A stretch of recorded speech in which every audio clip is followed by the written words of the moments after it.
Barakata Yahweh, Barakata Yahweh Shai, Bahasham, Barakahak Wadash, Barakatum.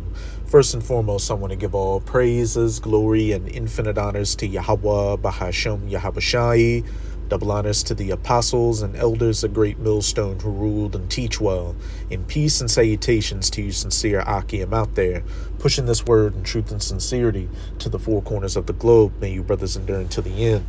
This is the brother Ra'aya coming at you with another lesson, and I'll be profiling this video from World Affairs and Context's YouTube channel titled Trump is Furious.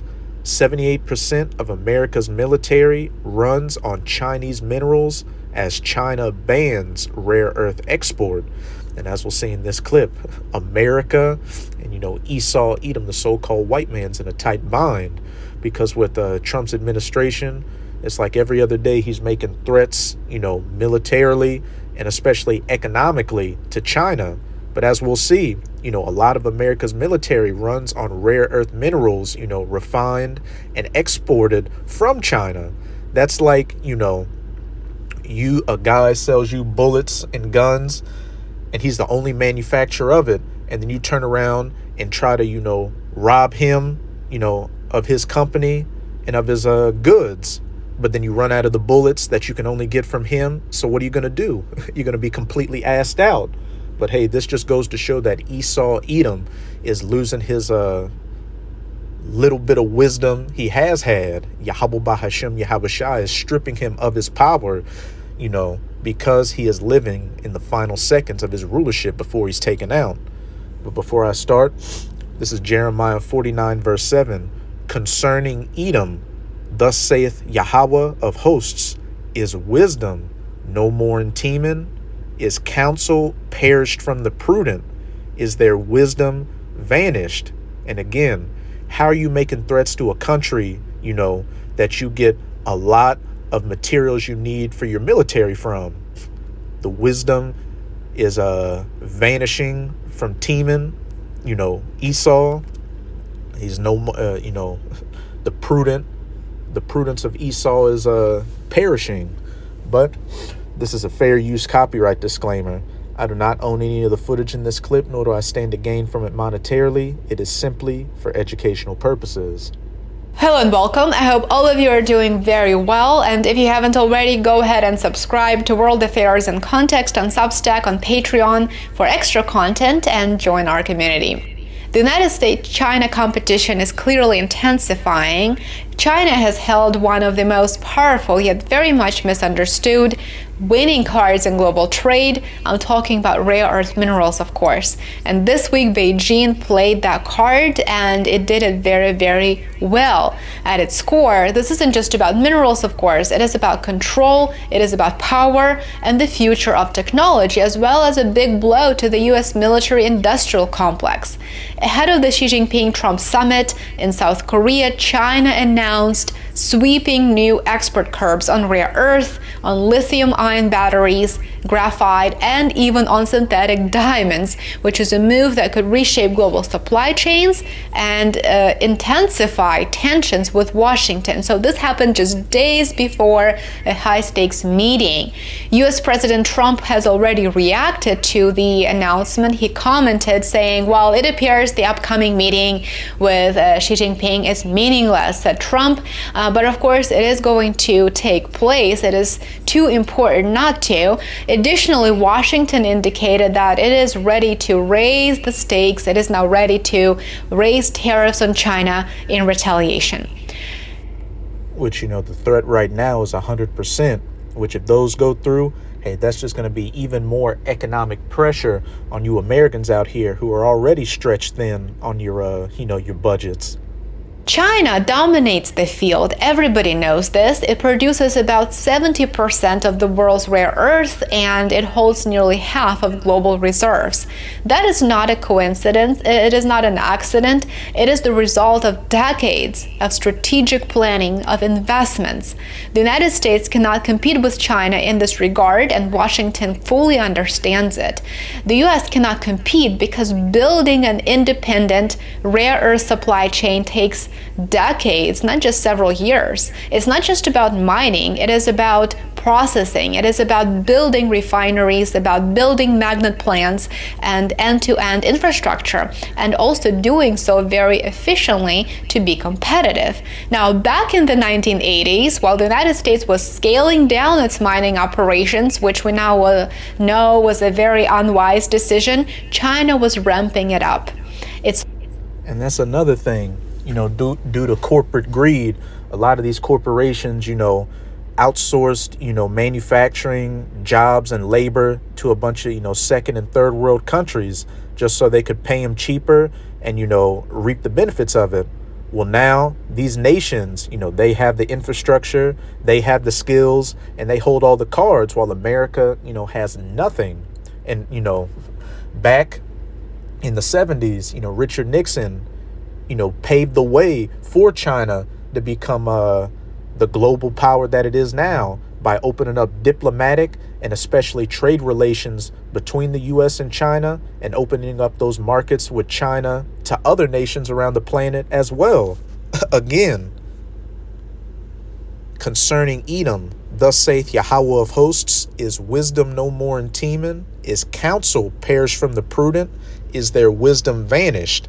Clearly it has. Low-cost production flooded the market and eventually drove competitors out of business.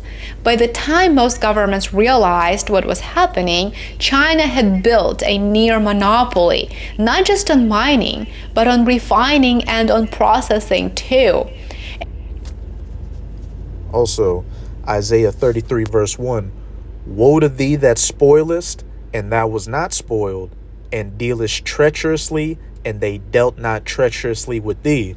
This first and foremost, Esau's relationship with the Israelites, or your so-called Negroes, Latinos, and Native Americans.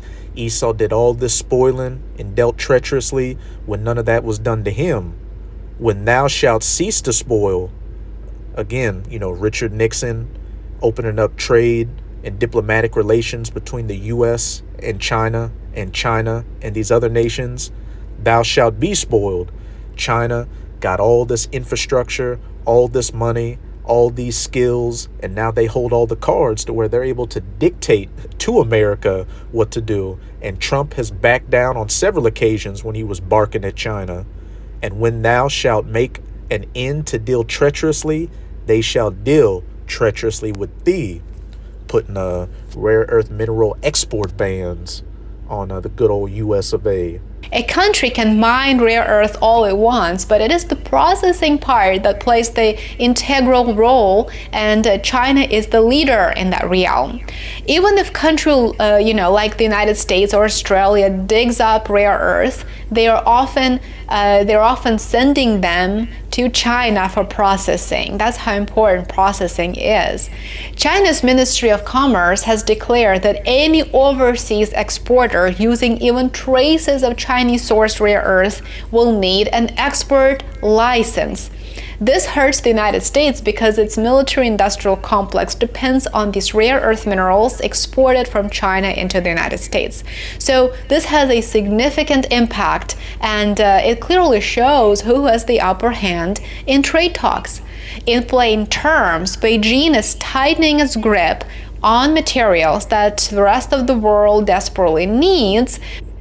When thou shalt cease to spoil and deal treacherously, thou shalt be spoiled, and they shall deal treacherously with thee. From EVs, from EV batteries to missile component production, the announcement actually cites national security as the reason, but the timing couldn't be more strategic. It lands right before Xi-Trump meeting, as I mentioned, and it is clear that Beijing will walk into the room with leverage. Well, this time Beijing isn't just targeting rare earth, as I mentioned, which is very important. It is widening the scope to include lithium-ion batteries, graphite, and synthetic diamonds, all essential for the global clean energy transition too.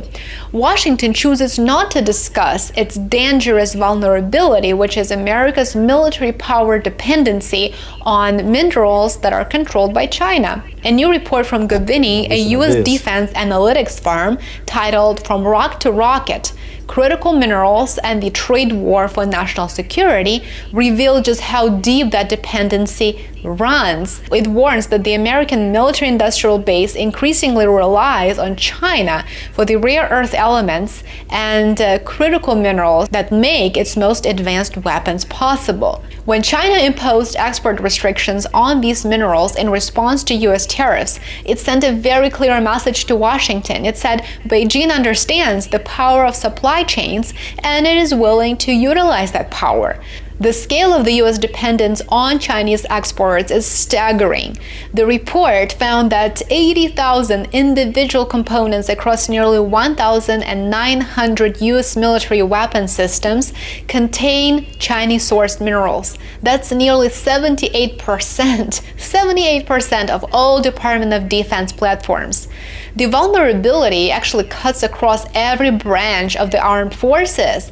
The U.S. Navy relies on Chinese minerals in 92% of its 739 weapon systems. The Air Force, for example, relies on 85% of its 302 systems, and the Army 70%. Even the Marine Corps has an over 60% reliance on Chinese imports. Think about what that means in practice. For example, the F-35 fighter jet, one of America's most advanced aircraft, contains over 900 pounds of rare earth elements. If China decides to restrict exports further, the production of these high-end systems could slow, stall, or even stop entirely. That is not speculation anymore, it is already happening. And the problem isn't just mining, it's processing. Even when rare earths are extracted, Hey, that just goes to show how base and stupid and ignorant you Edomites are. Look at all these horrible decisions you've made. It's only through the will of Yahweh Bahashem Yahweh Shai that you've gotten to the position where you're at right now. But now your time's almost up. You've just about reached those bounds which you cannot pass. Hence why you're losing your rulership globally. But this is Isaiah chapter 19. I'm going to read verses 11 to 14. And this, when you read this chapter, it's talking about Egypt. But this isn't talking about ancient Egypt or those Hamites, the so-called Africans, Mizraim. This is talking about spiritual Egypt as pursuant to Revelation 11, verse 8, the United States of America. Surely the princes of Zoan are fools. The counsel of the wise counselors of Pharaoh is become brutish. And we can clearly see that Esau's, wisdom is brutish. Here, you're dictating and making threats to a country that you receive more than 78% of minerals you need for your military to run. And if you don't get it, as Lena Petrova so perfectly put it, those projects will stop and come to a halt. How say ye unto Pharaoh, I am the son of the wise, the son of ancient kings? Where are they? Where are thy wise men? And let them tell thee now, and let them know what Yahweh of hosts hath purposed upon Egypt, America, to do a fire sale on it, literally, with, this place collapsing economically, civil unrest and chaos on the streets, and ultimately nuclear missiles wiping this place off the face of the earth. The princes of Zoan are become fools. The princes of Noph are deceived. The counsel of the prudent has perished, and the wise counselors and wisdom of Teman or Esau has perished, even they that are the stay of the tribes thereof. Yahweh hath mingled a perverse spirit in the midst thereof, and they have caused Egypt to err in every work thereof, as a drunken man staggereth in his vomit. And especially with Trump's administration, it's like every move he makes just causes that much more harm to America and its citizens. This situation with China and, these tariffs and trade wars, which is what going to lead to costs going up for the average American citizen. Look at these farmers, due to these tariff threats.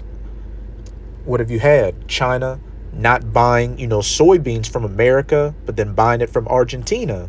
You got ICE doing all these raids on the Northern Kingdom, or the so-called Latinos, so they're not showing up to work, especially on these farms, and it's leading to even more money being lost by these U.S. farmers.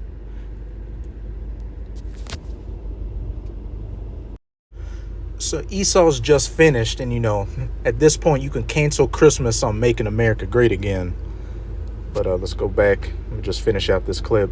From Earth in countries like Australia or Canada, they often still travel to China for refining, as I mentioned earlier. And that's because China controls over 90% of global refining capacity. It is a choke point that even United States allies can't avoid. For example, China supplies 60% of the world's antimony and processes nearly 1/3 of all refined materials worldwide. So in practical terms, only 19% of the antimony that is used by the United States comes from sources outside China's reach. America's most advanced weapons are built with materials that run through China, the country that the United States declared as its main adversary. Fighter jets, missiles, radar systems, and submarines, all dependent on rare earth, on magnets, and on critical minerals that China can control or cut off. So the challenge for the United States: the princes of Zoan have become fools. I have mingled a perverse spirit in Egypt, as a drunk man that staggereth in his vomit, they err in every work up thereof. It's not just to secure raw materials, but to rebuild the entire industrial ecosystem that turns those materials into military power. Now, otherwise, if it doesn't happen, it is fair to say that China has already won. The race for mineral independence is no longer about economics. It is about survival in the next era of great power competition. And if Washington can't win it, perhaps it doesn't need to start a fight with China.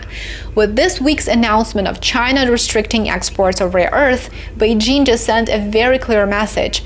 Will Washington understand it? That is the important question. Thanks so much for watching. I hope that you consider supporting. So that's it with this clip. And hey, you're on the clock, Esau, and the timer's just about ran out. So that's it with this video. With this video, I hope you sincere Akim and Akwat were edified. Just keep strong. We're almost out of this final wicked captivity of the heathen nations, chiefly of the Edomites. And as always, I'm going to say Abad Babal, Kwam Yasharala, and until next time, Shalom.